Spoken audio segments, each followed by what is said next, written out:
Yeah, mga idol. Good morning mga lods. Ang nanay si Ursula, ang anak si Tino. Si Bagyong Tino yung baby niya.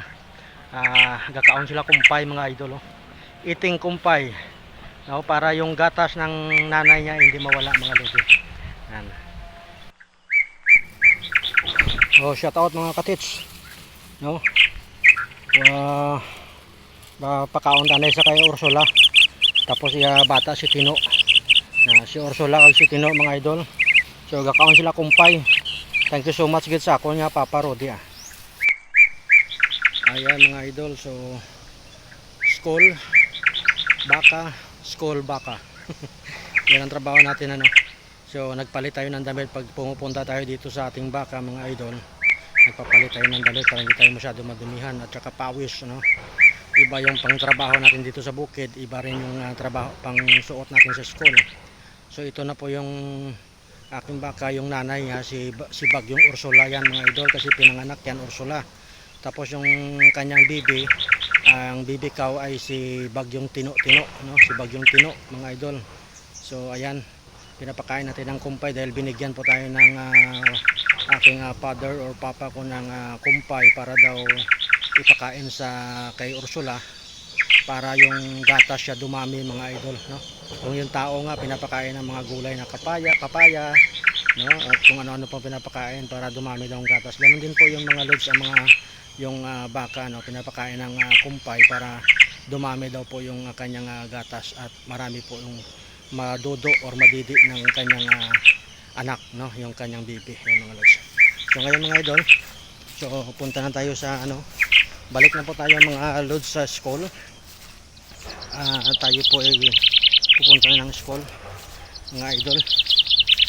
Balik naman tayo doon kasi labasan na ng mga bata no, magbabantay naman tayo doon lang ang ano natin, school guard and then bundok, school guard, punta ng bundok yun, pabalik-balik no. So yan ang trabaho natin mga lodi sa pang araw-araw no. So yun, pag Sabado at saka Linggo wala tayong pasok sa school, nag-aalaga tayo ng baka. Pag araw ng Sabado mga lods, nagtuturo po tayo ng arnis no? Nag-arnis po tayo. So after practice, alaga na naman ng baka.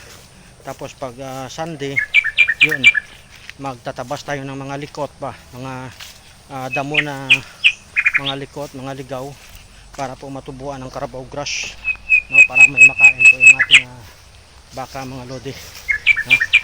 So yan, ganyan lang po yung trabaho natin mga idol.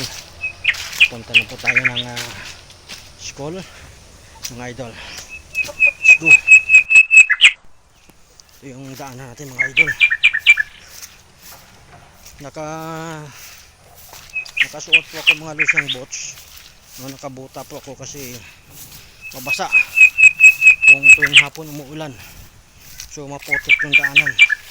So maganda po yung pag nakabots o nakabuta kasi hindi po tayo madumihan, yung paa natin hindi madumihan no, yung buta lang. Pagdating ng school lilinisin, diba? So lalakad tayo. Nandito yung motor sa labasan mga idol nasa labasan yung motor kasi kanina nagbubuhat po tayo ng ano, nagbubuhat po tayo ng kumpay. Nagkukumpay tayo mga idol. Buti na lang binigyan tayo ni Erpat ng kumpay.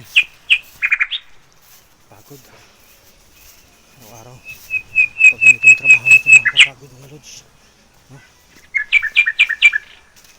Pero kailangan magtiis.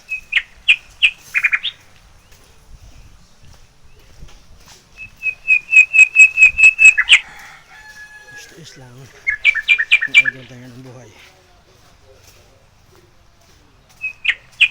Hirapan.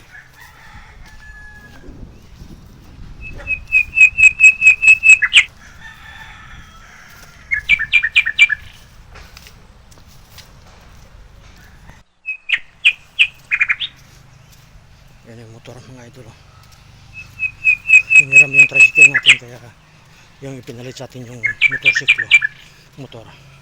Ito yung ipinalit sa atin. Yan. Let's go. Ito tayo sa school. So shout out. Aray tayo sa school mga lodi. Sir! Ha? Tabok ka? Oh, tabok naman ta. Oh, let's go. Dali, tabok.